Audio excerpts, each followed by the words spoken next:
नमस्कार दोस्तों, आज हम आपको भारत के 10 सबसे रहस्यमयी स्थानों के बारे में बताने जा रहे हैं। ये स्थान न केवल अपने इतिहास के लिए प्रसिद्ध हैं, बल्कि इनके पीछे छिपे रहस्यों के लिए भी जाने जाते हैं। तो चलिए शुरू करते हैं।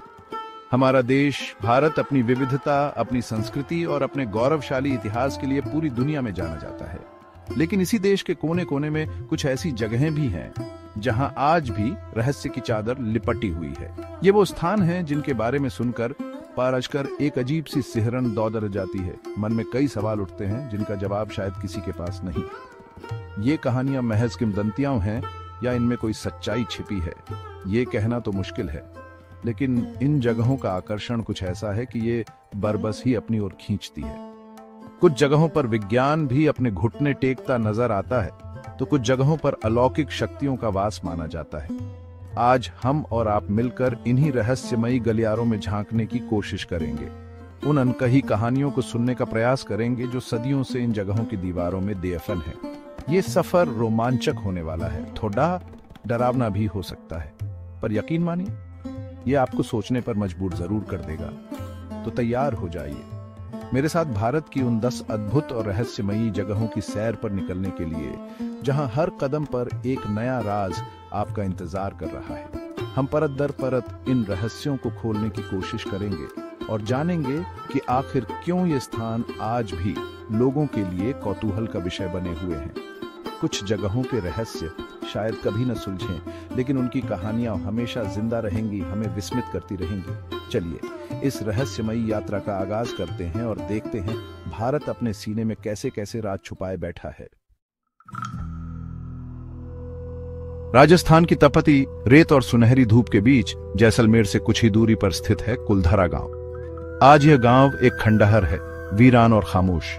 लेकिन लगभग 200 साल पहले यह पालीवाल ब्राह्मणों का एक समृद्ध और खुशहाल गांव हुआ करता था। यहाँ के लोग मेहनती थे, कला और व्यापार में निपुण थे। उनके बनाए घर आज भी उनकी वास्तुकला की कहानी कहते हैं, भले ही अब उनमें कोई रहता नहीं। सोचिए, एक ऐसा गांव जो रातों रात खाली हो गया, जहां के हजारों बाशिंदे बिना किसी निशान के गायब हो गए। यह कल्पना करना भी मुश्किल है, लेकिन कुलधरा की यही सच्चाई है, या यूं कहें कि यही वो कहानी है जो सदियों से सुनाई जा रही है। कहा जाता है कि 1825 की एक अमावस की रात थी, जब कुलधरा और आसपास के 84 गांवों के पालीवाल ब्राह्मणों ने अचानक यह जगह छोड़ डश दी। वे कहां गए, क्यों गए, इसका कोई पुख्ता सबूत आज तक नहीं मिला। सबसे प्रचलित कहानी जैसलमेर रियासत के दीवान सालम सिंह की क्रूरता से जुड़ती दी है। कहते हैं कि सालम सिंह की बुरी नजर गांव के मुखिया की बेटी पर पेडी डेच गई थी। उसने मुखिया को धमकी दी कि यदि लदड़ डेकी उसे नहीं सौंपी गई तो वह गांव पर भारी कर लगा देगा और उनका जीना दूभर कर देगा। अपनी और अपनी बेटी की इज्जत बचाने के लिए पालीवाल ब्राह्मणों ने रातों रात गांव छोड़ाने का फैसला किया। यह फैसला कोई आसान नहीं रहा होगा, अपने घरों, अपनी जमीनों, अपनी जड्डों को छोड़कर अनजान भविष्य की ओर बारात जाना। लेकिन उन्होंने यह किया और जाते जाते वे इस गांव को एक श्राप दे गए कि जो भी इस गांव में बसने की कोशिश करेगा वह बर्बाद हो जाएगा। यह श्राप आज भी कुलधरा की हवाओं में गूंजता महसूस होता है। कई लोगों ने यहां बसने की कोशिश की, लेकिन कहते हैं कि वे या तो रहस्यमयी परिस्थितियों में मारे गए या फिर उन्हें यह जगह छोड़कर भागना पड़ेगा। आज भी सूरज ढलने के बाद कुलधरा में प्रवेश करने की हिम्मत कम ही लोग करते हैं। वैज्ञानिक और इतिहासकार इस घटना को अलग अलग नजरियों से देखते हैं। कुछ का मानना है कि पानी की कमी या मुगल शासकों के अत्याचारों के कारण पालीवाल ब्राह्मणों ने यह जगह छोड़ दी होगी। लेकिन एक रात में इतने सारे गांवों का एक साथ खाली हो जाना और किसी को कानो कान खबर न होना, यह बात आसानी से हजम नहीं होती। गांव के खंडहरों में आज भी उन लोगों की चीजें बिखरी मिलती हैं जैसे वे बस अभी अभी उठकर गए हों। चूल्हों पर रखी हांडियां, घरों में पड्डी ढा अनाज, सब कुछ वैसा का वैसा जैसे समय उसी रात आकर थम गया हो। आज कुलधरा भारतीय पुरातत्व सर्वेक्षण की देखरेख में है और एक प्रसिद्ध पर्यटन स्थल बन चुका है। दिन के उजाले में पर्यटक यहाँ आते हैं, इन खंडहरों में घूमते हैं और उस रहस्य को महसूस करने की कोशिश करते हैं जो यहाँ की हर ईंट में बसा है। लेकिन रात होते ही यह जगह एक अजीब सी खामोशी और डर से भर जाती है। कहते हैं कि रात में यहाँ बच्चों के रोने, औरतों की चूड़ियों की खनक और मर्दों की बातें करने की आवाजें सुनाई देती हैं। कुलधरा का रहस्य आज भी एक अनसुलझी पहेली है जो हमें इतिहास के उस काले अध्याय की याद दिलाता रहता है। अब हम चलते हैं भारत के उत्तर पूर्वी कोने मणिपुर की ओर। यहाँ स्थित है लोकतक झील, जो अपनी खूबसूरती के साथ साथ एक अनोखे रहस्य के लिए भी जानी जाती है। ये दुनिया की एकमात्र ऐसी झील है जिसमें तैरते हुए द्वीप पाए जाते हैं। जी हाँ, आपने सही सुना, तैरते हुए द्वीप। स्थानीय भाषा में इन्हें फुमदी कहा जाता है। ये फुमदियां मिट्टी, पेड़, पौधों और जैविक पदार्थों के जमाव से बनती हैं और झील की सतह पर तैरती रहती है। इनका आकार कुछ वर्ग मीटर से लेकर कई वर्ग किलोमीटर तक हो सकता है। यह नज़ारा किसी सपने से कम नहीं लगता, जैसे प्रकृति ने खुद कोई जादुई कलाकृति बनाई हो। इन फुमदियों का सबसे बड़ा और सबसे प्रसिद्ध हिस्सा है केबुल लामजाओ राष्ट्रीय उद्यान, जो दुनिया का एकमात्र तैरता हुआ राष्ट्रीय उद्यान भी है। यह उद्यान संघाई हिरण का आखिरी प्राकृतिक घर है, जो मणिपुर का राज्य पशु है और विलुप्त होने की कगार पर है। इन तैरते द्वीपों पर मछुआरों की छोटी छोटी बस्तियां भी हैं, जहां लोग पारंपरिक तरीके से अपना जीवन यापन करते हैं। उनके घर, उनके खेत, सब कुछ इन तैरती हुई जमीनों पर ही टिका है। यह देखना अद्भुत है कि कैसे इंसान ने प्रकृति के इस अजूबे के साथ तालमेल बिठाकर जीना सीख लिया है। लेकिन इन तैरते द्वीपों का रहस्य क्या है? ये कैसे बनते हैं और क्यों तैरते रहते हैं? वैज्ञानिक बताते हैं कि ये फुमदियां वनस्पति के विघटन और गाद के जमा होने से बनती हैं। इनका घनत्व पानी से कम होता है, इसलिए ये तैरती रहती है।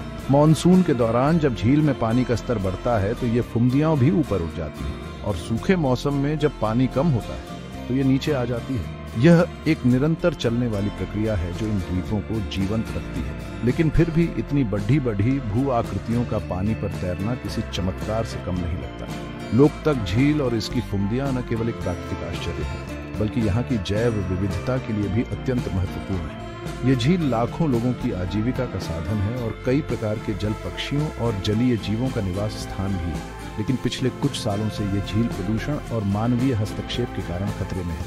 फुमदियों का आकार घट रहा है और झील का पारिस्थितिक संतुलन बिगड़ ही रहा है। यदि समय रहते इस ओर ध्यान नहीं दिया गया तो हम प्रकृति के इस अनमोल तोहफे को हमेशा के लिए खो सकते हैं। जब आप लोकतक झील को देखते हैं तो ऐसा लगता है मानो आप किसी दूसरी दुनिया में आ गए हों। शांत पानी पर तैरते हरे भरे द्वीप, उन पर बने छोटे छोटे घर और दूर तक फैला नीला आसमान, यह दृश्य मन मोह लेता है। यह जगह हमें याद दिलाती है कि प्रकृति कितने अद्भुत और रहस्यमयी तरीकों से काम करती है। लोकतक झील सिर्फ एक झील नहीं है, ये एक जीवित पारिस्थितिकी तंत्र है, एक सांस्कृतिक धरोहर है और एक ऐसा रहस्य है जिसे समझने और सहेजने की जरूरत है। अब हम आपको ले चलते हैं असम के एक छोटे से शांत और खूबसूरत गांव जतिंगा में। दिमा हसाओ जिले में बसा यह गांव अपनी प्राकृतिक सुंदरता के लिए कम और एक बेहद रहस्यमयी और दुखद घटना के लिए ज्यादा जाना जाता है, पक्षियों की सामूहिक आत्महत्या। जी हाँ, हर साल मानसून के बाद सितंबर और अक्टूबर के महीनों में, विशेषकर अमावस की धुंध भरी रातों में, यहाँ हजारों की संख्या में पक्षी आसमान से गिरकर मर जाते हैं।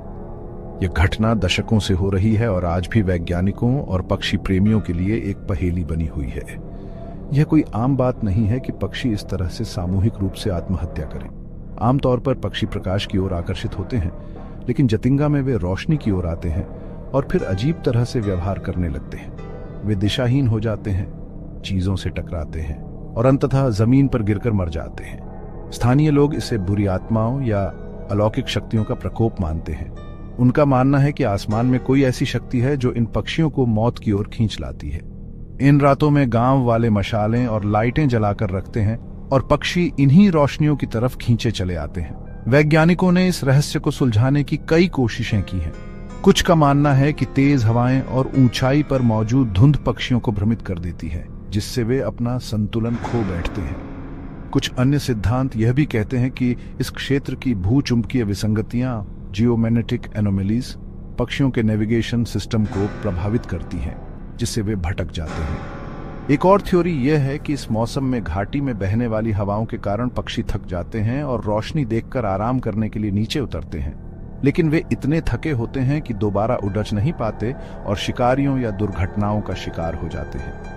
लेकिन इनमें से कोई भी सिद्धांत पूरी तरह से यह नहीं समझा पाया है कि आखिर क्यों केवल जतिंगा घाटी में ही, और क्यों केवल साल के इन्हीं 2 महीनों में, और क्यों केवल कुछ विशेष प्रजातियों के पक्षी ही इस तरह का व्यवहार करते हैं।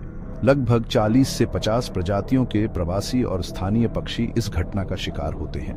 यह भी देखा गया है कि यह घटना शाम 7 बजे से रात 10 बजे के बीच ही ज्यादा होती है। यह सब मिलकर इस रहस्य को और भी गहरा बना देते हैं। क्या यह वाकई कोई प्राकृतिक घटना है या इसके पीछे कोई ऐसा कारण है जिसे हम अभी तक समझ नहीं पाए हैं? आजकल पक्षी प्रेमी और संरक्षणवादी संगठन इस दिशा में काम कर रहे हैं। वे गांव वालों को जागरूक कर रहे हैं कि इन पक्षियों को मारा न जाए, बल्कि उन्हें बचाया जाए। कुछ हद तक सफलता भी मिली है और अब कई पक्षियों को बचाकर वापस जंगल में छोड़ दिया जाता है।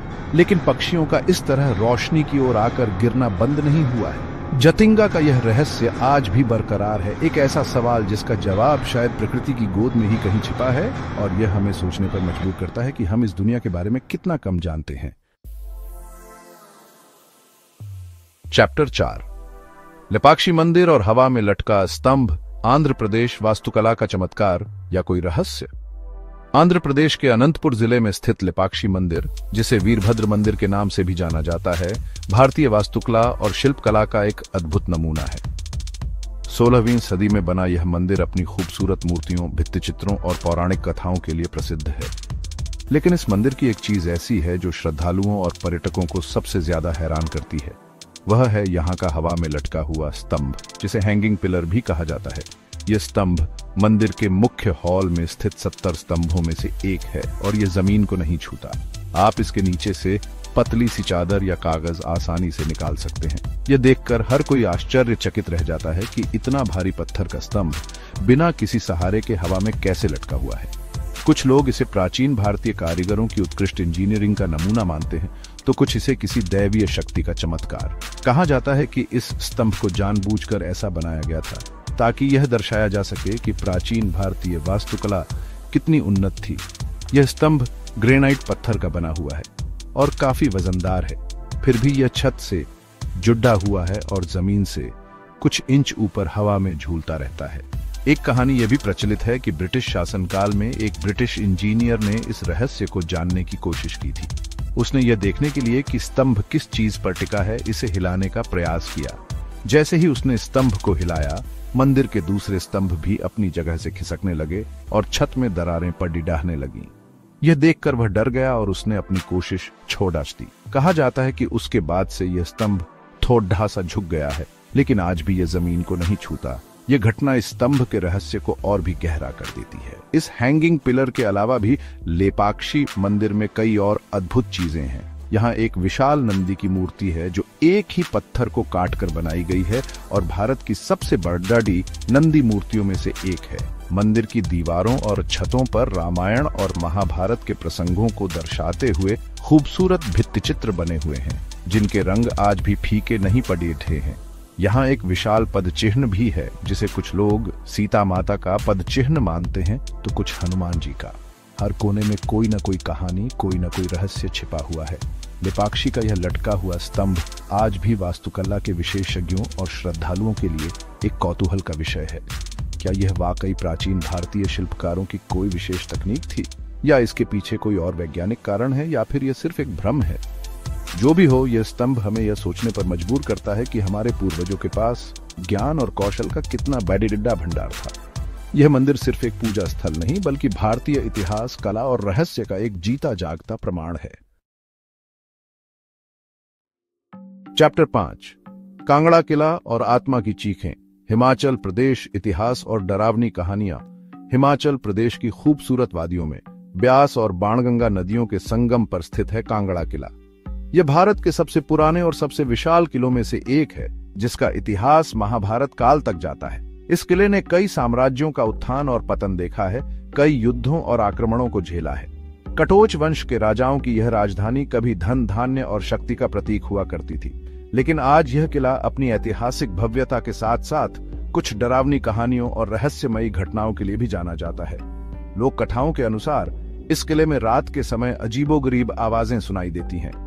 कुछ लोग कहते हैं कि उन्हें किसी स्त्री के चीखने की आवाजें आती हैं, तो कुछ को घोड़ों की टापों और तलवारों के टकराने की ध्वनियां। माना जाता है कि ये उन आत्माओं की आवाजें हैं जो युद्धों में मारी गई थीं या जिन्हें इस किले में बंदी बनाकर रखा गया था और उनकी मृत्यु हो गई थी।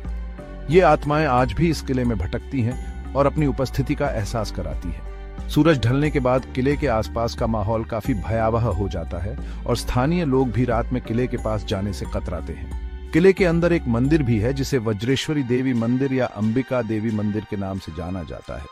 कहा जाता है कि इस मंदिर में आज भी कटोच वंश की कुलदेवी निवास करती है। किले के इतिहास में एक खूनी अध्याय महमूद गजनवी के आक्रमण से जुड़ता है, जिसने 1009 ईस्वी में इस किले पर हमला किया और यहाँ जमा अपार धन संपत्ति लूट ली। कहते हैं कि उस समय किले में इतना खजाना था कि उसे ऊंटों पर लाद कर ले जाया गया था। इस लूटपाट और कत्लेआम ने किले की दीवारों पर एक अमिट छाप छोड़ी है। इसके अलावा किले के अंदर कई गुप्त सुरंगें और तहखाने भी हैं, जिनके बारे में कहा जाता है कि वे आज भी कई अनसुलझे रहस्यों को अपने अंदर समेटे हुए हैं। कुछ लोगों का मानना है कि इन सुरंगों में कटोच राजाओं का छिपा हुआ खजाना आज भी मौजूद है, जिसकी रक्षा अदृश्य शक्तियां करती हैं। कई बार लोगों ने इन सुरंगों में जाने की कोशिश की, लेकिन वे या तो रास्ता भटक गए या फिर किसी अनहोनी का शिकार हो गए। ये कहानियां किले के रहस्य को और भी रोमांचक बना देती हैं। आज कांगड़ा किला भारतीय पुरातत्व सर्वेक्षण द्वारा संरक्षित है और एक प्रमुख पर्यटन स्थल है। पर्यटक यहाँ इसके इतिहास, इसकी वास्तुकला और इसके साथ जुड़ी कहानियों को जानने के लिए आते हैं। दिन के उजाले में यह किला अपनी भव्यता से मन मोह लेता है, लेकिन जैसे जैसे शाम ढलती है, इसकी दीवारों से रहस्य की परतें उभरने लगती हैं। क्या ये चीखें और आवाजें महज हवा का खेल हैं या फिर अतीत की कोई अनकही कहानी आज भी इन खंडहरों में जिंदा है? कांगड़ा किला अपने सीने में न जाने कितने ऐसे राज दबाए बैठा है। चैप्टर 6 तालकड़ू का डूबा हुआ शहर। कर्नाटक रेत में दफन एक श्राप। कर्नाटक में कावेरी नदी के बाएं किनारे पर स्थित तालकड़ू एक ऐसा शहर है जो अपने रहस्यमयी अतीत और एक भयानक श्राप के लिए जाना जाता है। कभी यह एक समृद्ध और शक्तिशाली शहर हुआ करता था, जहां गंगा, चोल और होयसल राजवंशों ने शासन किया। यहाँ 30 से भी ज्यादा भव्य मंदिर थे, जिनकी वास्तुकला देखने लायक थी। लेकिन आज यह पूरा क्षेत्र रेत के विशाल टीलों के नीचे दबा हुआ है। हर कुछ सालों में जब रेत हटती है तो कुछ मंदिरों के शिखर दिखाई देते हैं, जो इस शहर की खोई हुई शान की याद दिलाते हैं। इस शहर के रेत में दफन होने के पीछे एक श्राप की कहानी प्रचलित है। कहा जाता है कि 17वीं शताब्दी की शुरुआत में मैसूर के वोडेयार राजा ने तालकड़ू पर कब्जा कर लिया था। उस समय यहाँ श्रीरंगपट्टनम के शासक श्रीरंगराय की पत्नी रानी अलमेलम्मा का शासन था। अपने पति की मृत्यु और हार के बाद रानी अलमेलम्मा ने कावेरी नदी में कूदकर आत्महत्या कर ली। लेकिन मरने से पहले उन्होंने वोडेयार राजाओं को 3 श्राप दिए। तालकड़ू रेत में दफन हो जाए, तलकाड़ू मरला गली, मालंगी एक भंवर बन जाए, मालिंगी मधुआ गली, और मैसूर के राजाओं को कभी संतान सुख प्राप्त न हो, मैसूर दौरे गलिगे लाग दिरली। आश्चर्यजनक रूप से ये तीनों श्राप सच साबित हुए। तालकड़ू धीरे धीरे रेत के नीचे दबता चला गया। मालंगी गांव के पास कावेरी नदी में एक खतरनाक भंवर बन गया और मैसूर के वोडेयार राजवंश में कई पीढ़ियों तक राजाओं को अपनी संतान नहीं हुई। उन्हें दत्तक पुत्र गोद लेना पड़ डीडा। यह श्राप आज भी इस क्षेत्र में चर्चा का विषय है और लोग इसे रानी अलमेलम्मा की शक्ति का प्रमाण मानते हैं। हर 12 साल में एक बार पंचलिंग दर्शन नामक एक उत्सव आयोजित किया जाता है, जब रेत को हटाकर मुख्य मंदिरों को दर्शन के लिए खोला जाता है। वैज्ञानिक इस घटना को प्राकृतिक कारणों से जोड़ देते हैं। उनका मानना है कि कावेरी नदी द्वारा लाए गए गाद और रेत के जमाव तथा हवा के कटाव के कारण यह क्षेत्र धीरे धीरे रेत से ढक गया होगा। लेकिन इतने विशाल क्षेत्र का पूरी तरह से रेत में समा जाना और रानी के श्राप का इतनी सटीकता से सच होना इन वैज्ञानिक तर्कों पर भी सवाल खड़ी डीढ़े करता है। आज भी जब आप तालकड़ू जाते हैं तो आपको दूर दूर तक फैले रेत के टीले ही नजर आते हैं, जिनके बीच से कभी कभी किसी मंदिर का ऊपरी हिस्सा झांकता हुआ मिल जाता है। तालकड़ू की कहानी हमें यह सोचने पर मजबूर करती है कि क्या श्राप जैसी चीजें वाकई में सच होती हैं या यह महज संयोग है। जो भी हो, यह जगह अपने आप में एक अद्भुत रहस्य समेटे हुए है। एक समय का जीवंत और समृद्ध शहर आज रेत की चादर ओढ़े खामोश पड़े रहा है, अपनी अनकही कहानियों और उस श्राप के साथ जो सदियों से इसकी नियति तय कर रहा है। यह जगह इतिहास, मिथक और प्रकृति के प्रकोप का एक अनूठा संगम है। चैप्टर 7 नीले पहाड़ों का रहस्य। नीलगिरी हिल्स। तमिलनाडु प्रकृति का नीला जादू। दक्षिण भारत में तमिलनाडु राज्य की शान नीलगिरी पर्वत श्रृंखला, जिसे ब्लू माउंटेन्स या नीले पर्वत के नाम से भी जाना जाता है, अपनी मनमोहक सुंदरता और एक अनोखे रहस्य के लिए प्रसिद्ध है। जैसा कि नाम से ही जाहिर है, ये पहाड़ दूर से देखने पर नीले रंग के दिखाई देते हैं। ये नीलापन इन्हें एक रहस्यमयी और जादुई आवरण प्रदान करता है जो पर्यटकों और प्रकृति प्रेमियों को अपनी ओर आकर्षित करता है। लेकिन सवाल यह है कि इन पहाड़ों का रंग नीला क्यों दिखाई देता है? क्या यह कोई ऑप्टिकल इल्यूजन है या इसके पीछे कोई और वैज्ञानिक कारण है? एक प्रचलित वैज्ञानिक व्याख्या के अनुसार यह नीला रंग रेले स्कैटरिंग नामक भौतिक घटना के कारण होता है। यह वही प्रक्रिया है जिसके कारण हमें आसमान नीला दिखाई देता है। जब सूर्य का प्रकाश वायुमंडल में प्रवेश करता है तो हवा में मौजूद धूल और गैस के कण नीले और बैंगनी रंग के प्रकाश को अन्य रंगों की तुलना में अधिक बिखेरते हैं। नीलगिरी के पहाड़ों पर भी यह प्रक्रिया होती है जिससे वे दूर से नीले नजर आते हैं। इसके अलावा इन पहाड़ों पर उगने वाले कुछ विशेष प्रकार के नीले फूल जैसे कि कुरिंजी फूल भी इस नीलेपन में योगदान दे सकते हैं। कुरिंजी फूल का खिलना अपने आप में एक अद्भुत घटना है। यह फूल हर 12 साल में एक बार खिलता है और जब यह खिलता है तो पूरी घाटी नीले फूलों से ढक जाती है जिससे पहाड़ों का नीला रंग और भी गहरा हो जाता है। यह नजारा देखने लायक होता है और इसे देखने के लिए दूर दूर से लोग आते हैं। स्थानीय आदिवासी समुदाय के लिए कुरिंजी का खिलना एक पवित्र घटना मानी जाती है और वे इसे उत्सव के रूप में मनाते हैं। यह फूल नीलगिरी की जैव विविधता का एक महत्वपूर्ण हिस्सा है। हालांकि रेले स्कैटरिंग और कुरिंजी के फूल इस नीलेपन की एक तार्किक व्याख्या प्रस्तुत करते हैं, फिर भी कुछ लोगों का मानना है कि इन पहाड़ों के नीले रंग के पीछे कोई और गहरा रहस्य छिपा हो सकता है। कुछ स्थानीय किंवदंतियां इसे देवताओं या अलौकिक शक्तियों से जोड़ती हैं। इन पहाड़ों की शांत और रहस्यमयी वादियां, घने जंगल और धुंध से ढकी चोटियां इस रहस्य को और भी बढ़ा देती हैं। यहाँ की हवा में एक अजीब सी शांति और पवित्रता का एहसास होता है जो मन को सुकून पहुंचाता है। नीलगिरी पर्वत श्रृंखला न केवल अपनी प्राकृतिक सुंदरता के लिए बल्कि अपनी समृद्ध वनस्पति और जीव जंतुओं के लिए भी जानी जाती है। यहाँ कई चाय और कॉफी के बागान हैं जो इसकी ढलानों पर फैले हुए हैं। ऊटी कुन्नूर जैसे प्रसिद्ध हिल स्टेशन भी इन्हीं पहाड़ों में स्थित हैं। ये पहाड़ हमें प्रकृति की अद्भुत रचना और उसके अनगिनत रहस्यों की याद दिलाते हैं। चाहे इनका नीला रंग वैज्ञानिक कारणों से हो या किसी और वजह से, यह निश्चित रूप से एक ऐसा दृश्य है जो हमेशा हमारे मन में कौतूहल जगाता रहेगा। महाराष्ट्र के पुणे शहर में स्थित शनिवारवाड़ा किला मराठा साम्राज्य की शान और शक्ति का प्रतीक रहा है। इस किले का निर्माण पेशवा बाजीराव प्रथम ने 1732 में करवाया था और यह कई दशकों तक पेशवाओं का निवास स्थान और मराठा राजनीति का केंद्र रहा। अपनी भव्य वास्तुकला, विशाल दरवाजों और मजबूत दीवारों के लिए प्रसिद्ध यह किला आज खंडहरों में तब्दील हो चुका है, लेकिन इसकी दीवारें आज भी मराठा साम्राज्य के गौरवशाली इतिहास और कुछ दर्दनाक कहानियों को अपने अंदर समेटे हुए हैं। इनमें सबसे प्रसिद्ध कहानी है युवा पेशवा नारायण राव की निर्मम हत्या की। कहा जाता है कि 1773 में मात्र 18 वर्ष की आयु में पेशवा नारायण राव की उनके चाचा रघुनाथ राव और चाची आनंदीबाई के इशारे पर किले के अंदर ही हत्या कर दी गई थी। लोक कथाओं के अनुसार हत्यारे जब नारायण राव को मारने आए तो वह अपनी जान बचाने के लिए काका माला वाचवा, चाचा मुझे बचाओ, चिल्लाते हुए पूरे किले में भागे थे, लेकिन कोई उनकी मदद के लिए आगे नहीं आया और अंततः उन्हें मार दिया गया। माना जाता है कि आज भी पूर्णिमा की रातों में किले के अंदर से नारायण राव की वही दर्दनाक चीखें और सिसकियां सुनाई देती हैं। यह कहानी शनिवारवाड़ा को पुणे की सबसे भूतिया जगहों में से एक बनाती है। कई लोगों ने रात के समय किले के आसपास अजीबोगरीब आवाजें और परछाइयां देखने का दावा किया है। कुछ का तो यह भी मानना है कि नारायण राव की आत्मा आज भी न्याय के लिए इस किले में भटक रही है। किले का अधिकांश हिस्सा 1828 में लगी एक भीषण आग में जलकर खाक हो गया था, लेकिन जो कुछ भी बचा है वह आज भी उस त्रासदी की गवाही देता है। किले के विशाल द्वार, नींव और कुछ दीवारें ही अवशेष हैं, जो उस समय की भव्यता की एक झलक मात्र प्रस्तुत करती हैं। शनिवारवाड़ा का नामकरण शनिवार के दिन इसके गृह प्रवेश के कारण हुआ था। यह किला अपनी सुरक्षा व्यवस्था और वास्तुकला के लिए भी जाना जाता था। इसमें कई गुप्त मार्ग और फव्वारे हुआ करते थे, लेकिन सत्ता का लालच और पारिवारिक षड्यंत्रों ने इस खूबसूरत किले को एक रक्त रंजित इतिहास का गवाह बना दिया।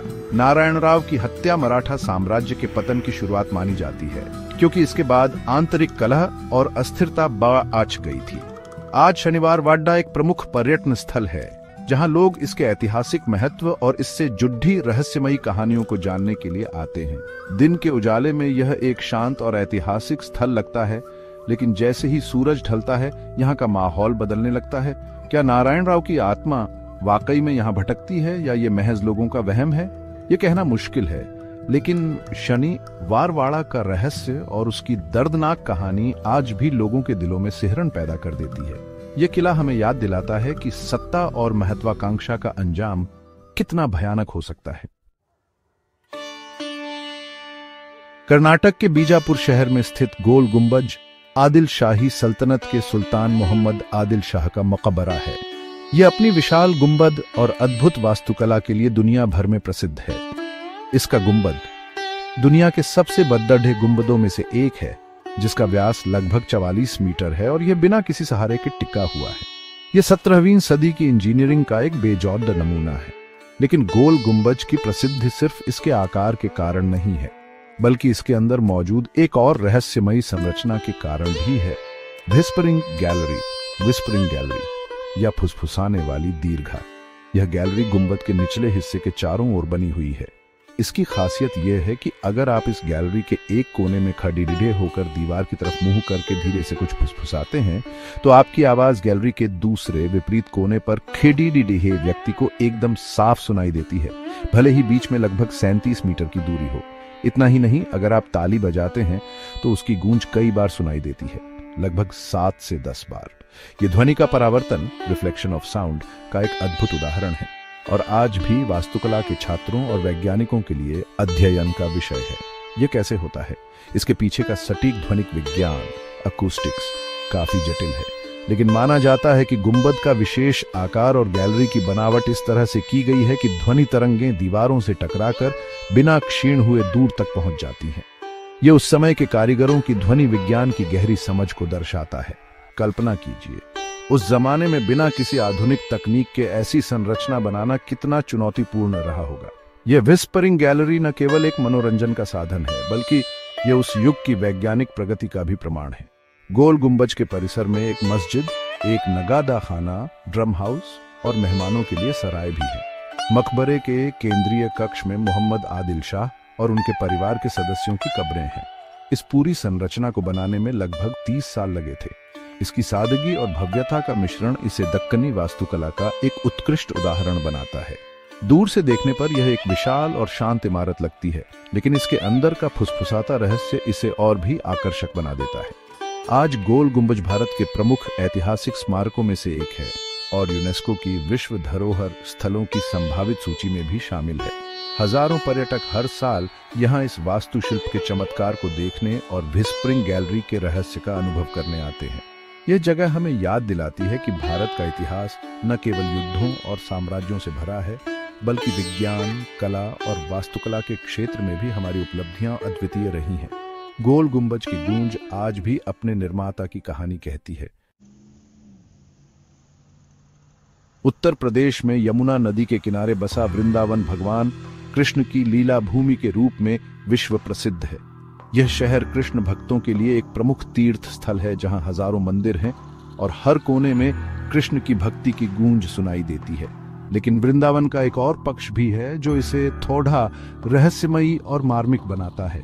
यह विधवाओं का नगर, सिटी ऑफ विडोज के रूप में भी जाना जाता है। यहाँ हजारों की संख्या में विधवाएं रहती हैं, जो अपने परिवारों द्वारा त्याग दिए जाने के बाद या सामाजिक कुरीतियों के कारण यहाँ आकर अपना शेष जीवन भक्ति और वैराग्य में बिताती हैं। इनमें से कई महिलाएं पश्चिम बंगाल, ओडिशा और भारत के अन्य हिस्सों से आती हैं। वे यहाँ के आश्रमों और धर्मशालाओं में रहती हैं, भजन कीर्तन करती हैं और मंदिरों में सेवा करती है। उनका जीवन अत्यंत सादा और कठिनाइयों से भरा होता है, लेकिन कृष्ण भक्ति में उन्हें एक अजीब सा सुकून और सहारा मिलता है। यह देखना हृदय विदारक भी है और प्रेरणादायक भी कि कैसे ये महिलाएं अपने जीवन की त्रासदियों को भूलकर आध्यात्मिकता में लीन हो जाती है। ये वृंदावन का एक ऐसा सामाजिक रहस्य है जिस पर अक्सर कम ध्यान जाता है।